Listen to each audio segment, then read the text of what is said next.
Welcome to the Colorado Real Estate Leaders Podcast, brought to you by Trailstone Insurance Group, bringing you interviews with Colorado's best real estate and mortgage professionals, empowering you to understand the current trends in the housing market so you can make the American dream your reality.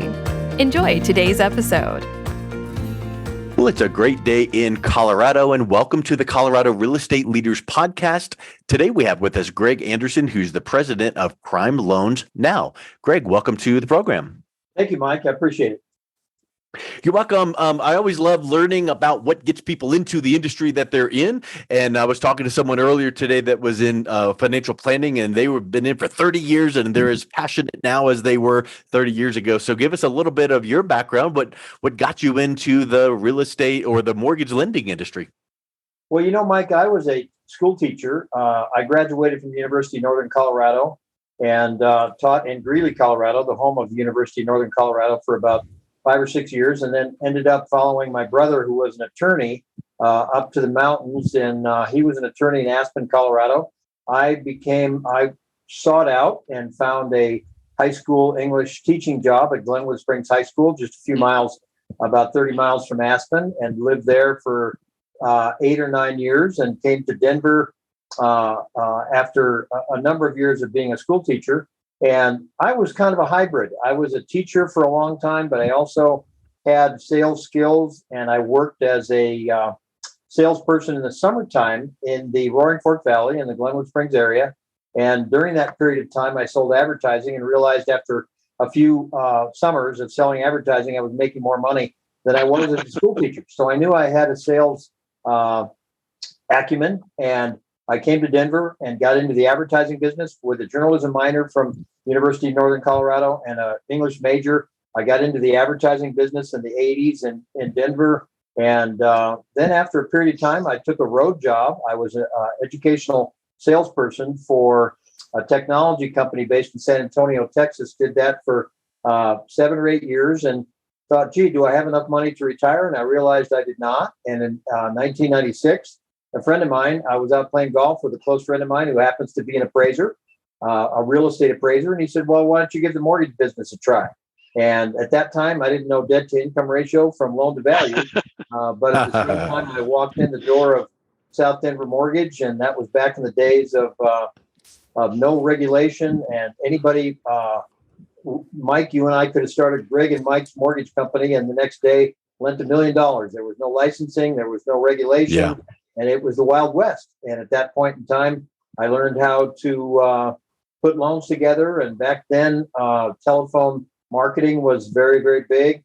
Telemarketing was big, not so much anymore with all the restrictions. But I learned the hard way. I went to work for a hard money, not hard money necessarily, but a subprime lender, and did a lot of business that way. And then eventually came over here to the west side of town and in Lakewood, Colorado, in the western suburbs of Denver, and learned how to do A business and B business, and have been doing it for 26 and a half years. My company is called Prime Loans Now Incorporated. It is a Colorado corporation, and that is the company I use for purposes of some of the alternative loans that I do nationwide.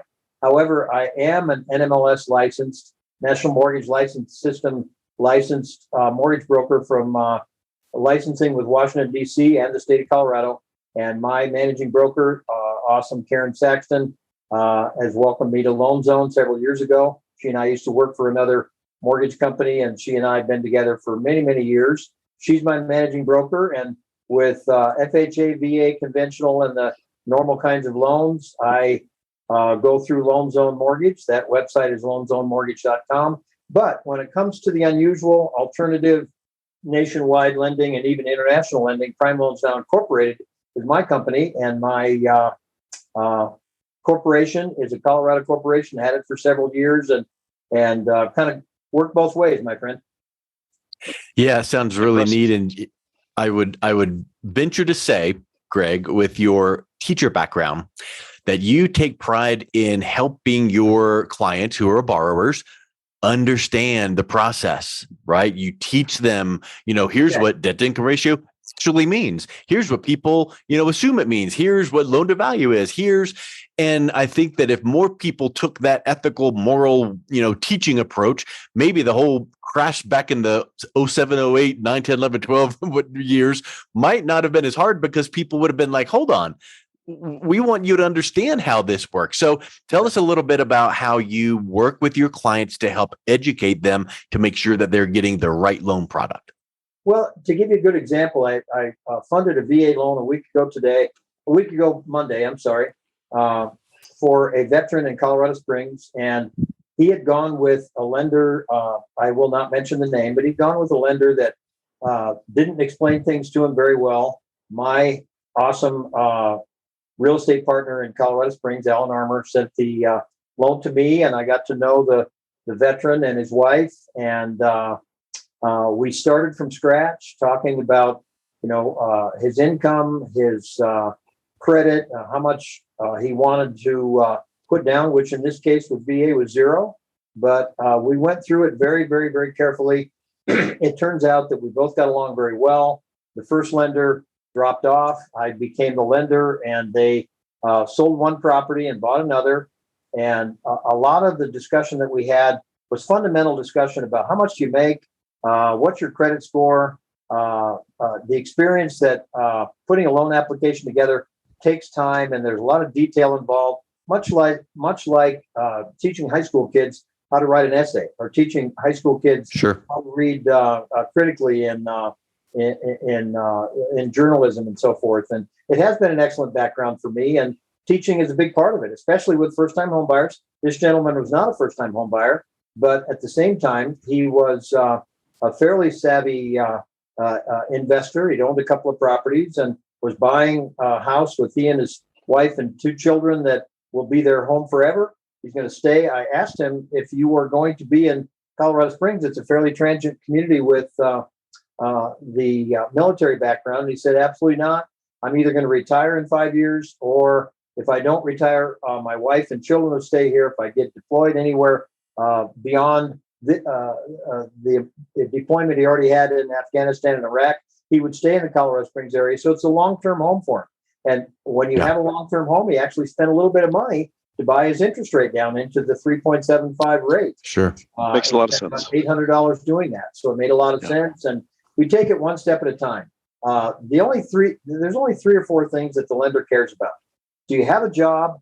Do you make any money? How's your credit? And do you have any down payment? And that's about it. It's not super complicated, but at the same time, those are the fundamental reasons and avenues where people can get qualified to buy a home. Yeah, I love it. And I think that other lender probably, if you could wave a magic wand and discover what was the breakdown in communication, it might have just been they were just busy and just throwing things at them and trying to move. And you take just the laid back approach to get to know them, for just some of the basic facts you threw out right here in that brief overview. You got to know those people as people and relationships, that's big. Exactly right. As a matter of fact, when I asked it, I'm going through the process of the loan application, and I asked this veteran, he's actually current active military, his birth date, and then I asked him his wife's birth date, and they were exactly the same. I've never had anyone in 26 and a half years say, what's your birth date? And then what's your wife's birth date? He said, same. I said, what, are you kidding me? He said, no, she was raised in Russia. I was raised in California, and we have the exact same birth date. And they were within 2 months of each other. And that was very interesting. But what happened on the other lender, and I will never criticize anybody in my industry, but what happened with the other lender was the loan officer went through the loan application and handed it to an assistant to do the application part. And there was about 6 or 7 or 8 mistakes on the application. The gentleman my client was extremely meticulous individual, and he wouldn't tolerate any mistakes. And that's how the loan ended up falling in my lap. And Alan and I have done many, many deals together. But that was a VA loan, 0 down, 3.75, excellent client, and they're happily moved into their new home. So that's a government loan, and that's kind of like what you mentioned with going through your friend FHA and VA. Those are highly regulated and things. What are some of the alternative loans you offer? Because there's going to be some people that come to you that go, oh, let me just tell you, I own a business and I really have trouble documenting my income, or what a myriad of things. But talk a little bit about some of those needs and examples of alternative loans. As a matter of fact, a week ago Monday, one of my realtors from the southern part of the Denver area came to me and said, Greg, I've got a client who on Monday, this was a 1 week prior, his $25,000 earnest money is going to go hard. What does that mean? In our industry, hard earnest money means you're going to lose it if you don't close your loan. Soft earnest money means that you can get your money back if you give the seller enough time. This is a new build. It was $25,000 on the line. We had 1 week to get him pre-qualified. 9 other loan officers had tried. And my non-prime lender and I spent 3 full days working on it. And we steered him toward bank statements. He was self-employed and is self-employed, young man in his 30s and wanting to purchase a $985,000 home. And it won't be done until November, but we switched gears and discarded his tax return. All we dealt with were his bank statements, and they were business bank statements. And when you have business bank statements, you add up all the deposits. You forget about the balance in each account. You add up all the deposits for 12 months and divide by 12, and that's your income. And as far as business bank statements are concerned, Mike, you actually have to divide again, because if you have a 50% expense ratio or a 30% expense ratio or whatever that expense ratio might be, you take your total amount of money, you divide by that expense ratio. In other words, if you have $1,000 worth of income with a 50% expense ratio, you'd have $500 worth of verifiable income. If you had a 30% expense ratio, you'd have $700 worth of income. It took us about 3 days to verify everything. He had a $2,100 BMW payment. We worked our way around the $2,100 BMW payment. And unlike the other 9 loan officers that tried, we got him pre-qualified. That $25,000 hard earnest money is solid, and we feel good about it. November 15th, we'll be closing on his loan. That is a self-employed individual who simply does not have the verifiable taxable income like so many of us who are self-employed. Our accountants really kind of came out of the womb looking for deductions for all of us. And in this particular case, this gentleman was able, he made money, but he didn't report it all to the IRS perfectly legally. And we were able to do a bank statement loan that allowed him to get qualified. And as of Monday morning, he was still asking a few questions. And by the end of the day, Monday, his earnest money became hard. And he's a solid client for my non-prime lender and I. Wow. What a great story and a great lesson on bank statements. Now, some of the other loans that I will do are, to give you an example, that's a bank statement loan. Let's say the gentleman was a trust funder and had $800,000 in the bank. Well, there's another loan in the non-prime world that allows you to do no job, no nothing as far as income is concerned. You take your large sum of money and divide by 87, and that's your income. I've done that loan many times. That's another alternative loan. One of the most important alternative loans right now nationwide for anyone is called a debt service coverage ratio loan. And that loan is for investors who also have a less than perfect tax return. And if you go to purchase a property, if you have 20% down and a 700 credit score, even a 650 credit score, what you can do is qualify with the rent schedule. In other words, the appraiser is going to go out and determine that the rent is $2,000 for a single family home in the suburbs of Denver. If your payment is $2,000 or less, you qualify. That debt service coverage ratio is huge nationwide. I do those loans in 50 states. I do them residentially. I do them commercially. And it's a fabulous loan that allows investors to go out and buy property without having to use their tax return. Yeah, because the rent is actually income. So if you can point to that rather than your tax return, because like in the other example, your accountant, CPA, tax preparer may have had some really aggressive write-offs, perfectly legal, perfectly ethical, but the IRS is looking at, or the lender underwriter is looking at that taxable income, and it looks lower. So I've got a pop quiz for you, Greg. So yes, back in the day, I spent some time in the subprime world, and there's a loan program that I wonder if it's still available. I don't think it is, but it was called NINA. Oh, the no income, no asset. If you could Yep. fog the mirror, if you could fog the mirror. Yep. Yep. Are those still out there? They are long gone. Long. Yep. That was part of the problem, right? Because you don't have any income. You're not showing any assets like the example you gave. Here's someone with 800,000 in the bank. That shows substantial character and foundation. The person with bank statements with money flowing through there, that show, the underwriter can, kind of sink their teeth into that. But someone that you put zeros or blanks on the whole thing, how are they going to hang their hat on the fact that this person will repay it? So that's good to know that the industry now has moved away from those volatile, toxic type of loans and that you are educated. So here's the observation I would make. You've been in the industry for 20 plus years, and now you know some of these ways to fix and find and navigate and make things happen when others can't. 9 other loan officers couldn't make it happen, and you salvaged not only the 25,000 but also the deal. That's a wonderful. I would never be critical of the other 9 loan officers. Part of it is simply because it's a lot of hard work. It's taken me many years to learn all of this information, and I have tremendous resources. I've been sitting in this mortgage chair for a long time, and I have a database. Used to be called a Rolodex. Now we call it a database. Of people that I can call and get advice and so forth, whether it's on land loans or cannabis loans. Here in the state of Colorado, cannabis is legal, and it's another loan that people don't realize they can do. If you have a dispensary owner or a grow owner that's making massive amounts of money, I can get that loan done. They oftentimes buy $1, $2, $3, $4 million houses because they make so much money. And yes, you're exactly right. It's the type of thing that some loan officers don't do, but again, I'm not going to be critical of them because they haven't had the experience and their hard work. It took us 3 days to get that loan done. And I did almost nothing but that loan for 3 days. And again, no criticism of anyone else, but sometimes it's the right situation to go to somebody that practices alternative lending on a regular basis, Mike.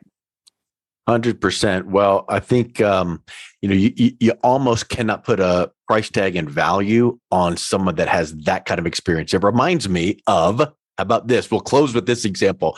You probably heard this before. The guy's car breaks down, goes to the shop. The mechanic looks at it over, under, to the side, to the left, takes a hammer and taps it. And now the engine's running the way it should. And he goes, okay, that'll be $100. And he goes, what? And he goes, okay, let me give you an invoice. $1 for the tap with the hammer, $99 knowing where to tap it. Exactly. So Greg Anderson knows where to tap and find and tap into these resources because you've been there, done that, seen a thing or two. And so if someone is listening to this going, you know what, I'm a real estate agent, I need this for my clients, or I'm a borrower, I need to have some creativity. What's the best way that they can reach out and connect with you, Greg? My cell phone number is 303-229-2683. Call or text. My email address is Greg Anderson, spelled Greganderson, _loans@gmail.com. So that's greganderson.loans@gmail.com. And the 2 websites are my corporate website, which is primeloansnow.com, primeloansnow.com. And then Loan Zone Mortgage has their own website. Karen has a website that we are all participating in, which is loanzonemortgage.com, LOANZONEMORTGAGE, loanzonemortgage.com. Mike. Excellent. Well, Greg, thank you so much for coming on today. It was a real pleasure learning from you and seeing how you serve your clients. I appreciate your time. Thank you, sir. Thank you for listening to the Colorado Real Estate Leaders Podcast, brought to you by Trailstone Insurance Group. To learn more about the topics mentioned on today's show or listen to past episodes, visit www.coloradorealestateleaders.com.